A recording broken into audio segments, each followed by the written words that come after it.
ओम शांति। आज हम हैं ज्ञान सरोवर में और हमारे साथ आज हैं बहुत ही वरिष्ठ राजयोगी निर्मला दीदी।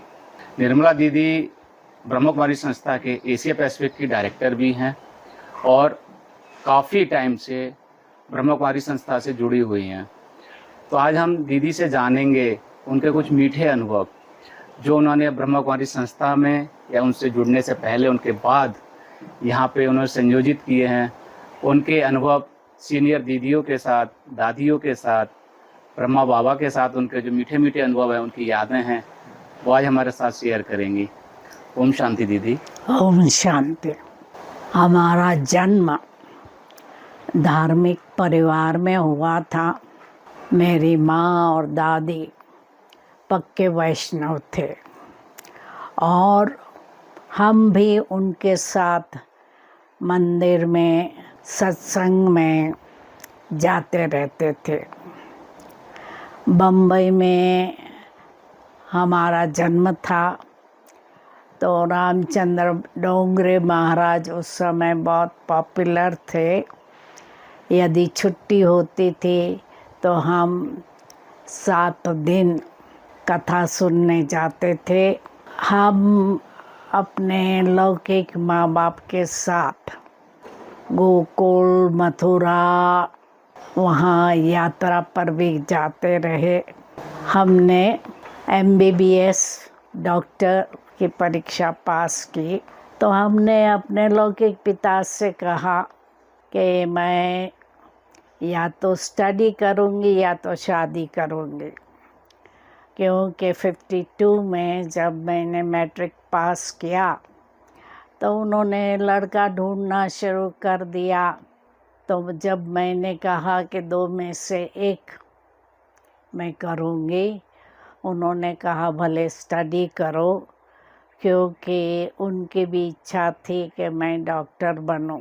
वो खुद भी सोशल वर्कर थे तो हमको भी सोशल वर्कर बनना था कि मैं मेडिसिन द्वारा समाज की सेवा करूँगी। और जब मैंने स्टडी पूरी की तो मैं बीच बीच में नौकरी किया 2-3 साल, क्योंकि मैंने सोचा था कि मैं जाकर गांव में सेवा करूँगी तो थोड़ा ज़्यादा अनुभवी होकर जाऊँ। 62 में हमको बम्बई से उषा बहन, जो रमेश भाई की युगल है, उसने निमंत्रण दिया कि मम्मा आई है। संडे संडे उनका लेक्चर होता था तो मुझे निमंत्रण दिया तो मैं गई थी। तो मम्मा के लेक्चर के पहले दादी निर्मल शांता मिली। मैं ज़रा जल्दी पहुंची थी। बताया कि इस संस्था का लक्ष्य है पवित्रता और मुझे भी शादी नहीं करनी थी, तो पवित्रता की बात मुझे यहाँ की अच्छी लगी। तो इसलिए मैं 7 दिन का कोर्स किया और फिर छुट्टियों के दिन सेंटर पर जाती रही, क्योंकि कोर्स तो शाम को होता था और मम्मा का क्लास सवेरे होता था।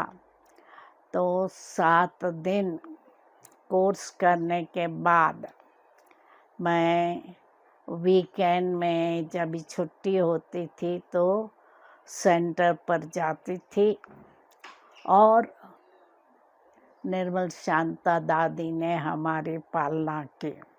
फिर मैं ब्रह्मा बाबा से 64 में मधुबन में मिली और मैंने ब्रह्मा बाबा से पूछा कि बाबा, मैं प्रैक्टिस ना करके इसी सेवा में लग जाऊं? तो ब्रह्मा बाबा ने कहा नहीं, तुमको डबल डॉक्टर बनना है, रूहानी और जिस्मानी दोनों सेवा करनी है। फिर दूसरा प्रश्न मैंने पूछा कि मेरे पिताजी चाहते हैं मैं बम्बई में कांदीवली में ही सेवा करूं। तो बाबा ने कहा कांदिवली भी गावड़ा है, तुम वहाँ ही सेवा करो। तो रमेश भाई ने कहा कि आप जांच करो कांदिवली, मलाड, बोरीवली के तरफ मकान की प्राइस क्या है। तो हमने मन में सोचा कि मेरे लौकिक पिताजी ने तो मेरी बहनों की शादी में फ्लैट दिया और हमारे मकान के पीछे प्लॉट खाली था। तो हमारे लौकिक पिताजी ने कहा कि नहीं, लड़कियां इतना नज़दीक नहीं रहे, आपको मैं पैसा दूंगा, आप फ्लैट ढूंढो। तो क्योंकि कांदिवली में डिस्पेंसरी थी, हमने कांदिवली में ही फ्लैट ढूंढा और 2 फ्लैट, मकान बन रहा था तो 2 फ्लैट लिए। इसमें से एक फ्लैट सेंटर के क्लासरूम बनाया और एक फ्लैट रहने का और कोर्स रूम आदि बनाया और दोनों सेवा शुरू की। मैंने जब 71 में दिल्ली में एक कॉन्फ्रेंस हुई, इंटरनेशनल योगा कॉन्फ्रेंस, उसमें मैंने, जगदीश भाई ने, आदि ने भाग लिया। तो उसमें न्यूयॉर्क की एक योग संस्था ने सबको निमंत्रण दिया। तो मैं, रमेश भाई, शील दादी, रोजी बहन और शील दादी, हम 5 जने उस विदेश सेवा में गए। जगदीश भाई ने विशेष कहा कि हम सिर्फ चक्कर लगाकर नहीं जाएंगे, हम लंदन में सेवा शुरू करें। तो लंदन के 10-12 भाई उस समय थे, 71 में, उन्होंने कहा भले आप लोग सेवा शुरू करो, हम लोग खर्चा करेंगे। दादी जी से पूछा तो दादी जी ने कहा आप में से कोई जाकर लंदन की सेवा संभाले। तो बाकी के जो भी हमारे साथी थे कहा कि हम तो नहीं रह सकते हैं लंदन में, हमारा तो भारत में काम है, इसलिए हम तो चक्कर लगाकर भारत जाएंगे। मैंने कहा ठीक है, मैं रहूँगी। तो मैंने वहाँ लंदन में सेवा शुरू की और 74 तक वहाँ रही। और दादी जानकी को निमंत्रण दिया हमने, तो दादी जानकी आई और जयंती बहन ने भी सेंटर पर रहना शुरू किया और फिर मुझे छुट्टी मिल गई। तो पहले मॉरिशस गई, मॉरिशस से ऑस्ट्रेलिया गई, ऑस्ट्रेलिया में 78 से परमानेंट रहना शुरू किया। अभी 16 देशों में सेंटर चलते हैं। लोकल नेशनल कोऑर्डिनेटर अलग है और मैं वहाँ की रीजनल कोऑर्डिनेटर रही। बेस्ट बाबा की मदद ऐसे मिली कि जब मैं ऑस्ट्रेलिया से पहली बार न्यूजीलैंड गई, डिवाइन लाइफ सोसाइटी ने जवाब दिया कि भले आओ, आप एयरपोर्ट से सिटी बस लेकर सिटी टर्मिनस पर आ जाओ, हमारा भाई आपको सिटी टर्मिनस से ले जाएगा। तो जब मैं वहाँ पहुँची एयरपोर्ट से सिटी टर्मिनस पर, तो कोई आया ही नहीं। तो इसलिए मैंने भी टैक्सी कर ली और टैक्सी करके जब मेरे पास जो इनविटेशन का लेटर था वो एड्रेस टैक्सी ड्राइवर को दिया। तो टैक्सी ड्राइवर वहाँ पहुँचा तो वहाँ तो बिग गेट ऑफिस का, तो उन्होंने ऑफिस का एड्रेस दिया था। और टैक्सी ड्राइवर अच्छा था, कहा चलो टेलीफोन बूथ पर। उसने अपने कॉइन्स डाले, क्योंकि मेरे पास कॉइन्स तो थे नहीं, और पूछा कि कहाँ है आपका आश्रम। तो उन्होंने कहा हेंडरसन में है, हमारा भाई आपको लेने जो आने वाला था उसकी कार रास्ते में खराब हो गई, इसलिए आप अभी टैक्सी करके ही आ जाओ। तो ये जैसे कि बाबा की मदद मिल गई, क्योंकि रात को अकेली, नया देश, नया शहर, और वो आश्रम को फायर लगा था कुछ समय पहले, तो सब रूम अवेलेबल नहीं थी। तो मुझे एक लोकल बहन उनके साथ रखा। वो बहन मरवाना फूंकती थी, तो उसको तो अच्छा नहीं लगा कि ये कोई इंडियन साध्वी मेरे साथ रहती है, और मेरे पास तो दूसरा कोई इलाज ही नहीं था। तो संडे जब मैं प्रवचन करने गई इंडियन हॉल में, तो इंडियन लोग प्रवचन के बाद कहते थे आप कहाँ रहते हो? अच्छा, इतना दूर हेंडरसन में, आप शहर में रहो तो हम लोग आपका प्रोग्राम बनाएंगे। न्यूजीलैंड के हर एक शहर में प्रवचन किया। तो जब न्यूजीलैंड से हम जा रही थी, वहाँ के लोकल लोगों ने क्लासेस शुरू किए और गीता पाठशाला शुरू की। बाद में भावना बहन न्यूजीलैंड और फिजी उसने संभाल लिया। मैं ऑस्ट्रेलिया और एशिया का चक्कर लगाती रही। 78 से अन्य शहरों में, अन्य देशों में शिवा का प्रसार हुआ। 2022 में सितंबर में लास्ट हमने विदेश का, ऑस्ट्रेलिया का चक्कर लगाया। अभी हमारी 87 की उम्र हुई है, इसलिए अभी मैं ज़्यादा चक्कर लगाना नहीं चाहती। तो यहाँ की सेवा करती हूँ और वहाँ विदेश में संपर्क रखती हूँ। दीदी वहाँ पे जाकर क्या हमारे भारतीय भाई बहन ही जुड़ते हैं एनआरआई, या वहाँ के लोकल लोग भी उनसे जुड़ते हैं? दोनों, क्योंकि भारतीय लोगों को लिए सहज है, क्योंकि वो जानते हैं लक्ष्मी नारायण है, देवता है, देवी देवता है, राम सीता आदि है, तो वो तो जानते हैं।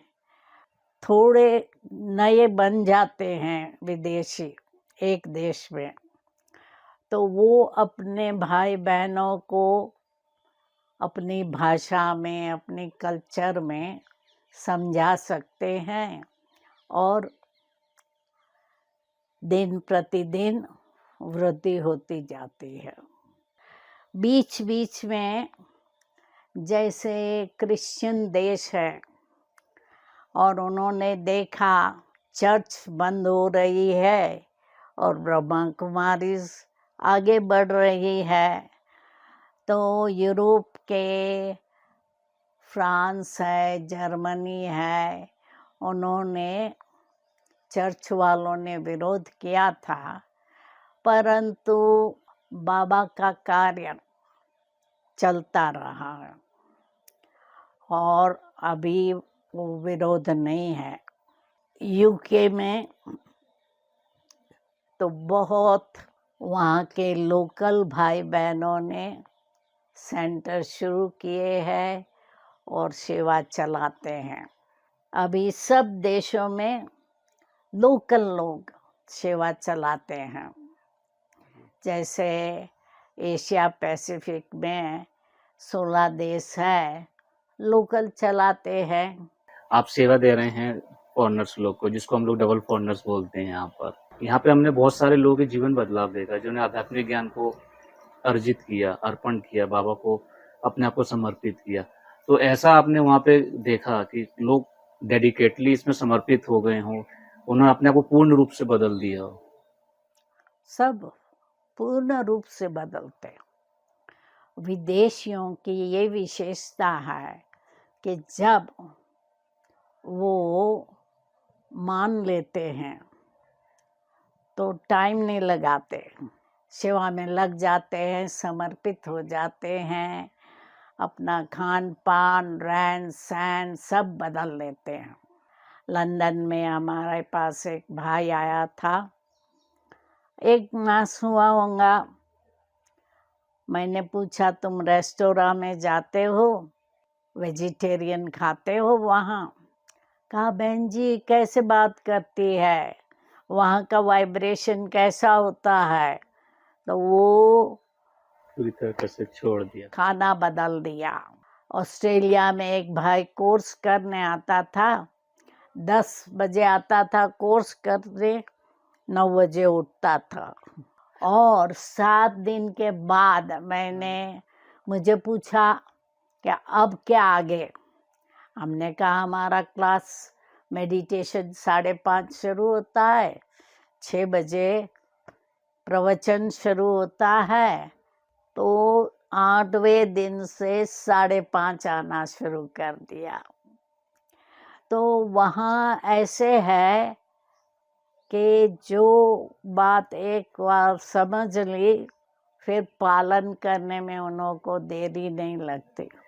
दीदी आपने बताया कि आप 1962 से यहाँ जुड़ी हैं, बाबा से भी मिली, ब्रह्मा बाबा से भी आपका मिलना हुआ है, और सीनियर दादियाँ जो थी, हम आप जब दादी जानकी कि आप सानिध्य में रही हैं, तो कैसा उनका में एक अनुभव आप बता सकते हैं, कैसा लगता था उनके साथ? क्या एक फीलिंग आती थी कि मुझे कौन मिल गया है जिसके सानिध्य में जी रही हूँ, मुझे अच्छा लग रहा है, कैसा लग रहा है? क्योंकि शुरू में मम्मा से पालना मिले, दादी निर्मल शांता से पालना मिले, तो समझो बाबा मिल गया।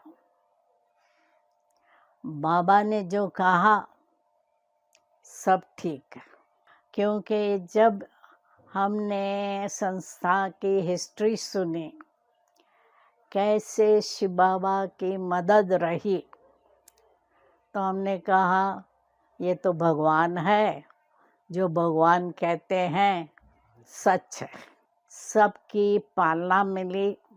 दादी प्रकाशमणि कितनी लाइट हर्षित रहती थी, सभी के साथ फ्रेंडली भी रहती थी। और दादी जानकी भी विदेश का चक्कर लगाती रहती थी और पालना करती रहती थी। दादियों की पालना से हम बहुत सीखना मिला हमें। दीदी आपने, हम सभी जानते हैं, हमारे ब्रह्मा बाबा ने शरीर त्याग किया था 1969 में, तब आप यहाँ पे थे या विदेश में सेवा दे रहे थे? मुझे 18 को तो मालूम पड़ गया था, तो हम लोग 20 को निकले और बाबा का अंतिम संस्कार था, उसके पहले पहुंच गए और हमारे आने के बाद ही अंतिम संस्कार किया। तो हमें तो ऐसा लगा होगा कि हमारे बीच का हमारा पिता हमारे से छोड़ के चला गया। नेचुरली सभी को दुख था कि अब मुरली कौन सुनाएगा, ये सवाल था। 21 को शाम को बाप दादा आया और बताया कि दीदी दादी यज्ञ संभालेंगे और मुरली रिवाइज होंगी। जब ये बाबा ने क्लियर किया तो सभी शांत हो गए, और जो ना भी आए थे टीचर्स, सबको बुलाया दादी ने कि आओ हल्के होके जाओ। दीदी, आपने इतने बिजी शेड्यूल में हमारे लिए थोड़ा सा समय निकाला। आपके माध्यम से लोगों ने ब्रह्म कुमारी संस्था को और जानने की कोशिश की। कैसे आपने इतने समय में लगभग 60 साल आपने इस संस्था को अपनी सेवा दी है, विदेशों में सेवाएं पहुंचाई हैं, कई सारे लोगों को इस संस्था से जोड़ा, उनका जीवन परिवर्तन लाने की कोशिश की। इसके लिए आपका दीदी बहुत बहुत शुक्रिया। ओम शांति।